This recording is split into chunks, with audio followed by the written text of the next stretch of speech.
ગઈકાલે શું કર્યું હતું કે પછી ગયા અઠવાડિયે ભૂતકાળ વિશે વાત કરવી એ તો આપણી રોજિંદી વાતચીતનો એક મોટો ભાગ છે, ખરું ને?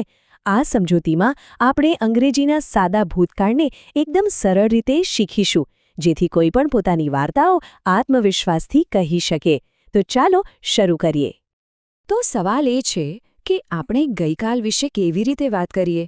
આમ તો આ સવાલ બહુ સીધો લાગે છે, પણ અંગ્રેજીમાં એનો સાચો જવાબ આપવા માટે સાદો ભૂતકાળ સમજવો ખૂબ જ જરૂરી છે.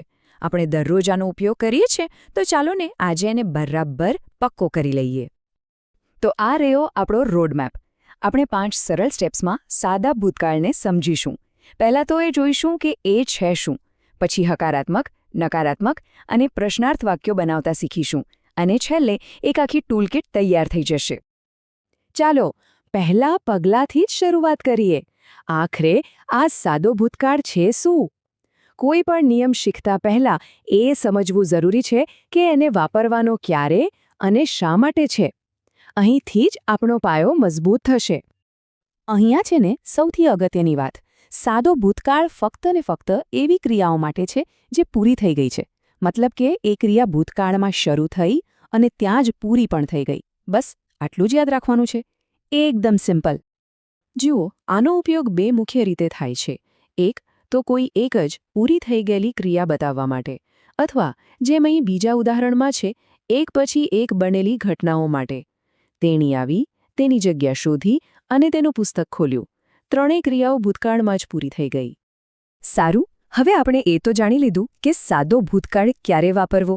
તો ચાલો હવે એ જોઈએ કે એના વાક્યો બને છે કઈ રીતે. શરૂઆત કરીશું હકારાત્મક વાક્યોથી. આ આપણો સૌથી પહેલો અને મુખ્ય પાયો છે. અહીંયા એક નાનકડો પણ મહત્વનો વળાંક આવે છે. અંગ્રેજીમાં છે ને 2 પ્રકારના ભૂતકાળના ક્રિયાપદો હોય છે. નિયમિત ક્રિયાપદો તો એકદમ સરળ છે. બસ શબ્દના અંતમાં ઈડી લગાવી દો, જેમ કે વોકનું વોક્થ. પણ જે અનિયમિત ક્રિયાપદો છે ને એ થોડા અલગ છે. એ તો પોતાનો આખો આકાર જ બદલી નાખે છે. જેમ કે ગોનું થઈ જાય છે વેન્ટ. હા, આને યાદ રાખવા પડે, પણ એમાં જ તો ખરી મજા છે. બરાબર. તો હવે આપણે હા કહેતા તો શીખી ગયા. પણ જો ના કહેવું હોય તો? ભૂતકાળમાં કંઈક નથી થયું એ કહેવું પણ એટલું જ જરૂરી છે. તો ચાલો હવે જોઈએ કે નકારાત્મક વાક્યો કેવી રીતે બને છે. ભૂતકાળમાં ના પાડવા માટેની એક જાદુઈ ચાવી છે, અને એ પણ એકદમ સહેલી. બસ આ 2 શબ્દો યાદ રાખી લો, ડીડ નોટ, અથવા ટૂંકમાં કહીએ તો ડીડન્ટ. બસ આ શબ્દો બાકીનું બધું કામ સંભાળી લેશે. જુઓ, આ 3 એકદમ સરળ સ્ટેપ્સ છે. પહેલા કરતા, પછી ડીડ નોટ, અને હવે સૌથી અગત્યનું ત્રીજું પગલું. ક્રિયાપદ પાછું એના ઓરિજિનલ મૂળ સ્વરૂપમાં આવી જશે. કોઈ ફેરફાર નહીં. હવે આ વાત છે ને બરાબર મગજમાં બેસાડી દેજો, કારણ કે મોટા ભાગની ભૂલો અહીં જ થાય છે. સાચું વાક્ય છે હી didn't go, he didn't vent ક્યારેય નહીં. કેમ? કારણ કે ડીડ શબ્દે પોતે જ ભૂતકાળ બતાવી દીધો છે. એટલે ક્રિયાપદને હવે મહેનત કરવાની જરૂર નથી. એ એના મૂળ રૂપમાં જ રહેશે. એકવાર આ સમજાઈ ગયું પછી બધું જ સરળ છે. આપણે હા અને ના કહેતા તો શીખી ગયા. હવે આ પઝલનો છેલ્લો ટુકડો બાકી છે. સવાલ કેવી રીતે પૂછવા? તો ચાલો ફટાફટ એ પણ જોઈ લઈએ કે ભૂતકાળ વિશે પૂછપરછ કેવી રીતે કરવી. અહીંયા પણ એક ચોક્કસ ફોર્મ્યુલા છે. પ્રશ્ન હંમેશા ડીડથી શરૂ કરો, પછી જે કરતા હોય એ મૂકો, અને ફરીથી આપણો જૂનો નિયમ, ક્રિયાપદ એના મૂળ સ્વરૂપમાં જ રહેશે. અહીં એક મજાની પેટર્ન દેખાય છે, ખરું ને? નકારાત્મક વાક્યો અને પ્રશ્નો બંનેમાં એક જ નિયમ કામ કરે છે.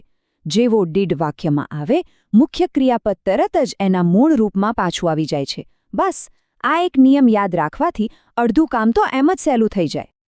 ખૂબ સરસ. તો હવે બધા જરૂરી સાધનો ભેગા થઈ ગયા છે.